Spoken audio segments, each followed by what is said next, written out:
Palians, the wait is over. The Royal Highlands is officially here, and yes, we can finally ride those horses. I won't waste any time on a fancy introduction because we have so much to get through today, as we're going to dive through the patch notes and go over everything you need to know going into patch 0.202. Don't forget to like and also subscribe for more Palia content, but let's get into this. First things first, we are starting with an overview of the lore and introduction to this new adventure zone, the Royal Highlands. Count how many times I say Royal Highlands in this video. Anyway, it appears that many moons ago, the Royal Highlands were a place of royalty and prominence, which kind of fits with what we've seen so far. The Enfields were the family that built their legacy in this area, but following the Unification Wars, it was abandoned, hence all of the ruins that we've seen so far. Fast forward 4 centuries and we are the first humans to return into the area. Although creatures and horses still roam this space, Amber Echo has claimed pieces of the Highland which freeze things in time. So that gives you a glimpse at what's coming with the Royal Highlands, but don't worry, we also have some instruction on how to reach them.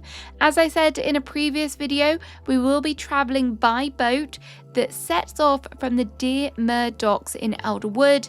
They also do recommend that you do complete your Elderwood quests and adventures before traveling into this area, but from what has previously been shared, this is not a requirement to prevent you entering the area.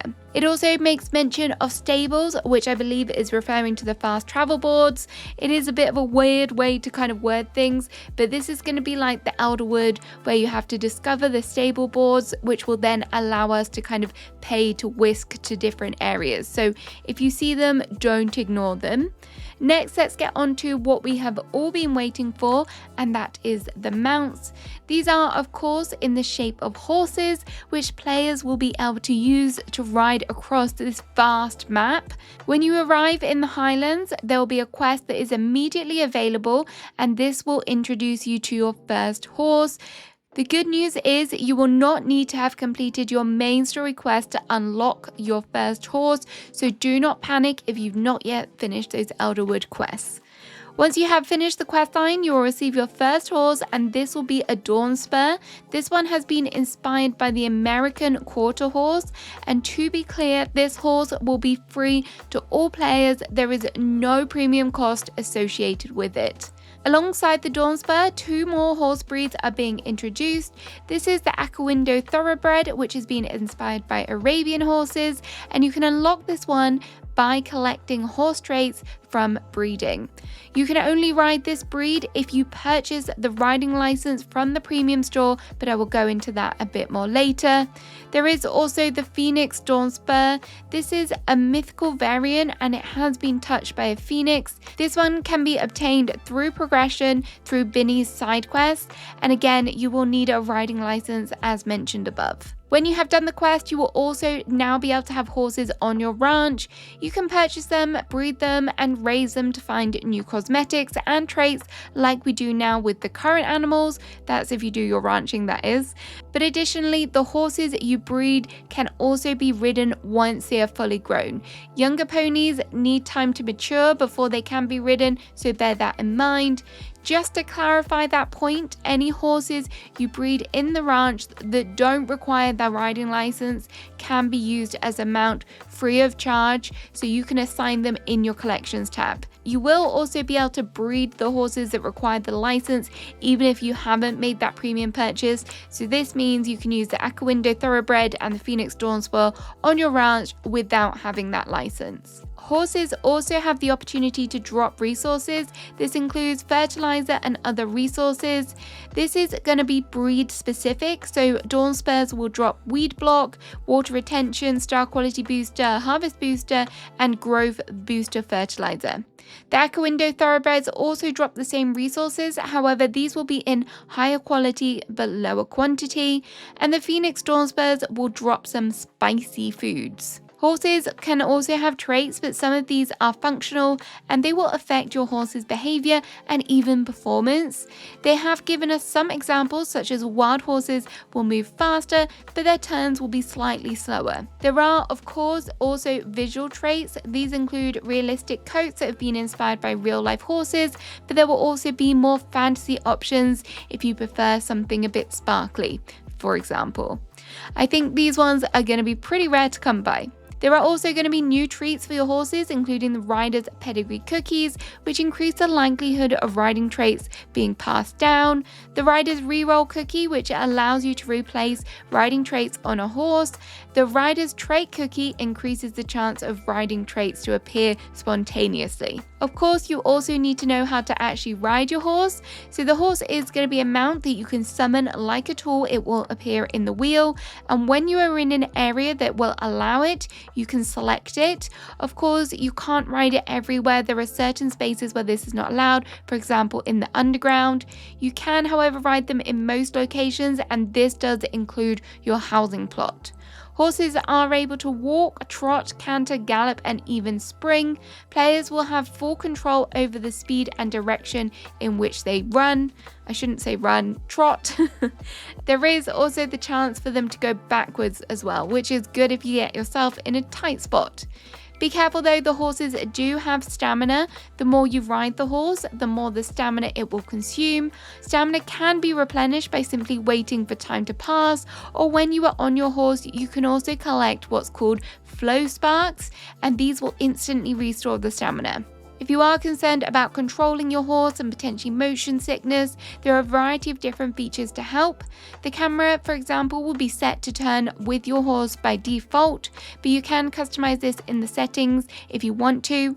Horses will also automatically pause when you open menus or maps. If you want to keep going, you can adjust this also. Speed control will be done by your controls, either by tapping up and down, or you can hold it to move as fast as possible. Pressing S on your keyboard will stop your horse very quickly. You will also see a bar near to your horse which will show the speed, controls, and stamina. You can disable this if you don't want to see it. Also, note that if your horse hits something whilst riding, it will come to a stop, but don't worry, you can also jump over things. So that is everything you need to know about horses. Let me know your thoughts on the horses and what you're going to be calling your very first horse. Now let's move on to quests. As we know, this new area is going to bring with it lots of new things, including side quests and main quests.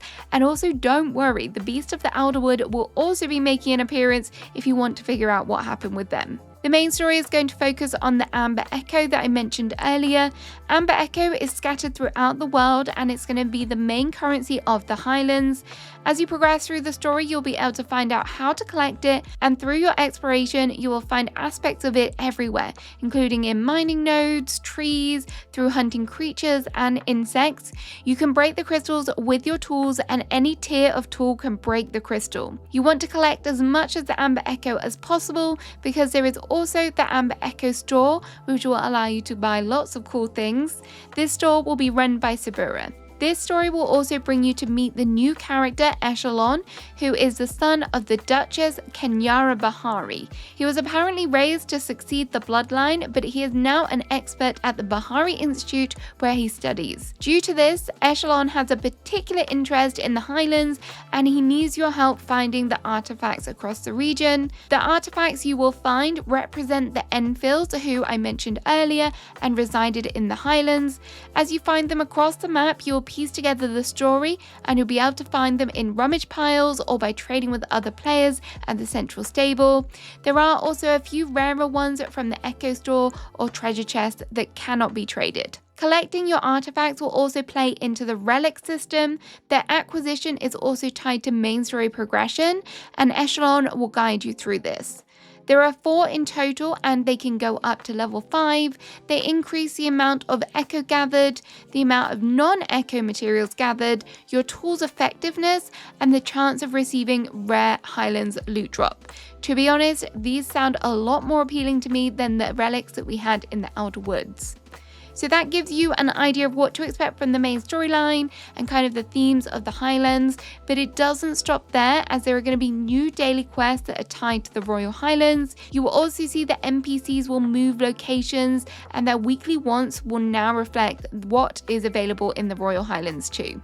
They have also hinted in the patch notes that there will be new friendship and romance quests coming soon, but not with this update. It's not just the Amber Echo that you will find on your travels in the Royal Highlands, you will also find campsites scattered across the map. Each real world day, 2 of them will be active to discover. The campsites will include a campfire you can cook at. Yes, that's right, for the first time ever we can use them on the map. There will also be a traveller's cache to find useful rewards. The rummage piles will also be found in this area. To celebrate the new campfires, there are going to be new recipes that include a variety of teas, things like beans on toast. Hello, I am a very proud British person who loves beans on toast, and much, much more. The recipes for these can be found in the Traveller's Cache, accomplishments, and through questing. We have already seen the Aristocrats furniture set, but how will you get your hands on some of the recipes? Well, you will be able to discover pieces of them out in the world, like we did with the Elderwood. And yes, Vinny the Pixie is returning. When you find an item, you can track that item on the map until you are ready to unlock it, so you can go back to it later. But note that not all of the items for this set are found this way. Some of the pieces will actually be acquired through doing various quests. You may also find that some of them will be for sale in the black market or in Tish's shop. If you do manage to craft the whole set, you will receive the Royal Visionary accomplishment. Vaults are going to be a new feature coming with the Royal Highlands. These are fancy hidden treasures which have been left behind by the Enfields, and we can now claim them for our own. There are 16 vaults for players to find, and there are also 4 that are tied to quests. Each vault is aligned to 4 elements, and to unlock it you will need to have a matching flow mask of the same element. Flow mask can be obtained from hunting evolved magical masked creatures. I'll go into that a bit more later. Now let's focus on what's new with the skills. First up, we have mining. As hinted at, there is going to be a new material called jadium. This is a similar quality and rarity to pallium, and you can get the recipe for the jadium bar from the mining guild store. Also in the Royal Highlands, miners will find whitestone, iron, and gold. When it comes to foraging, there is a lot more. There is firstly the lantern ash tree, which provides lantern ashwood. The ashwood planks recipe can be found in Ashura's guild store. You will also get the seeds for these to plant on your home plot, and they have the chance to drop resin too. There are 4 new forageables: the Dawnspur Lily, Royal Heather, Golden Fern, and also Royal Wisteria. These will come in handy for crafting specifically those new campfire recipes. Hunting is going to be a big activity in the Highlands, and this activity has had a bit of a change up. Due to the echo that has been present in this area, it has caused the creatures to have evolved magical masks, which helps them protect themselves from combat. Masked creatures all summon a shield, and if the player shoots at an unshielded part of the creatures, it will become stunned for a few seconds, and then the shield will break. But if the player shoots at the shield, it will break, and the player cannot then shoot again for a couple of seconds. Dispel arrows are going to be the most effective here, so be sure to stock up on them. Each mask is going to have its own elemental flow. The red will be the Pyroflow. These are going to be the most aggressive creatures, and be prepared as they will charge at you if they have this mask. Blue is the Hydra Flow. These are shielded on their back and will likely run away. Terraflow is green, and these will stay down until the creatures are alerted, and once alerted they will get a 360-degree shield. Aeroflow is yellow, and their shield will turn on and off in a 360-degree sphere. When hunting masked creatures, there is a chance that they will drop the mask, which you can then use to open the vaults, as I mentioned earlier. You can also sell them for a lot of gold, or use the star quality version as a furniture piece. To hunt, there are 2 new types of arrow: the Royal Arrow, which will instantly break amber crystals, and the Tracker Arrow, which tracks animals you hit and then adds them to the compasses of you and your party members so you can easily follow them. But what animals are you actually going to be hunting? First is the Jack Cats, who are mischievous rascals and thieves. These are going to be quick, and if they feel scared, they will run off and escape until they rest. The Jack Cats will drop plushies, and there are 3 varieties: the normal Jack Cat, the midnight Jack Cat, and the hollow Jack Cat. If you are beginning to think they might have been inspired by something Halloweeny, you are right. You will also find that there are new items, trophies, and accomplishment for hunting these. Cernuks can also be found in the Royal Highlands, but there is a new variety. This is the Royal Cernuk. These are tougher than your regular Cernuk, but they drop higher quality loot. Again, they come with a new set of accomplishment, but there is no mention of a Royal Cernuk plush just yet. Now, what about bugs? There are so many new bugs and beetles. They vary from a whole array of mantis, moths, and even some crabs. With bug catching, you will find that there's going to be a whole bunch of new accomplishments to fit the Highlands. Fishing also has 20 new fish. I'm not going to go through them all because I will be here all day, but you will find more accomplishments for these too. Now let's get on to furniture and decor. First thing you're going to probably want to know is about the new storage. To unlock the Jadium storage chest, you will not have to fork out thousands of gold. Instead, you will purchase this at the Amber Echo store. This one will add 4,000 slots, bringing players' maximum capacity to 18,000. I've already mentioned the Aristocrat set, but there is also the Tea Time set. You can unlock this set when you first reach Furniture Making level 7 and buy the set for 6,000 gold from the Furniture Making Guild store with Tish. There are 3 initial recipes, and then you will learn the rest through crafting. This potentially may be one of my favorite furniture sets I've ever seen. It is so stinking cute. The 2 tints are the Jadium tint and the Enfield Phalo, which can be found hidden in the Highlands. The Royal Ruby and the Highland Fields will be rewarded from the bulletin board as part of this update. There are also 10 new Fancy Potato Pods, or Fancy Pods for short. These can be found in Fancy Pod prize bags, so keep your eyes peeled for those login rewards and Twitch drops if you want to get your hands on these, as that's how I'm guessing they will be given out. With a new update, there is also going to be a new lunar path. This is the Path of the Pony. There are going to be lots of prizes with this one, and as always, there's going to be free content and premium rewards. This one has 21 levels, and there are things such as tool skins, a sparkly dawn spur horse, a landscape, and also a unicorn mask.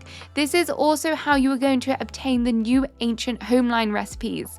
We saw this one on the roadmap, so I won't spend too much time on it, but it is very bougie, and some of the standout features for me are the balcony, the more windows, and the stairs, but there is going to be a whole lot more with this one. The bulletin board is also having a new theme. This time we are going to be helping Nio prepare for his very own Dawnspur arrival by getting his stable ready.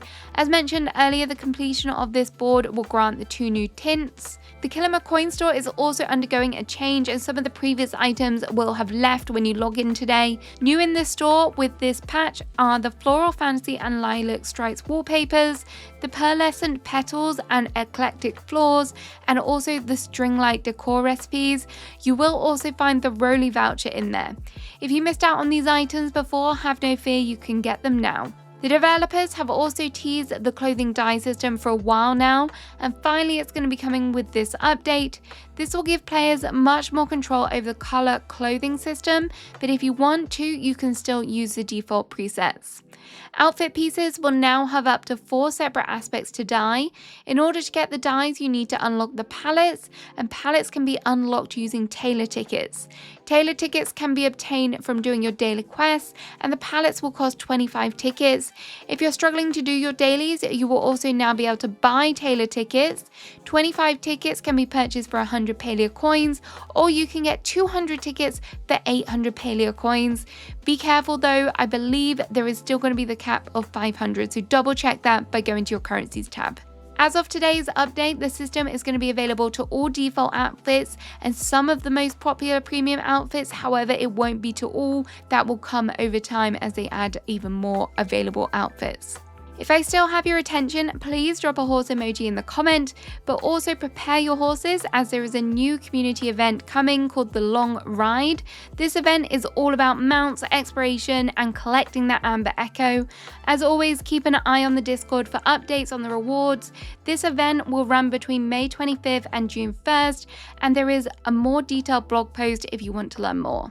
Now time for some improvements and changes. First up, you will see a new startup cinematic upon logging in. If you want a new free nameplate, there is also going to be a unique one coming for completing Learning the Ropes quest. This will be available for players who complete the quest and all new players going forward who manage to do that.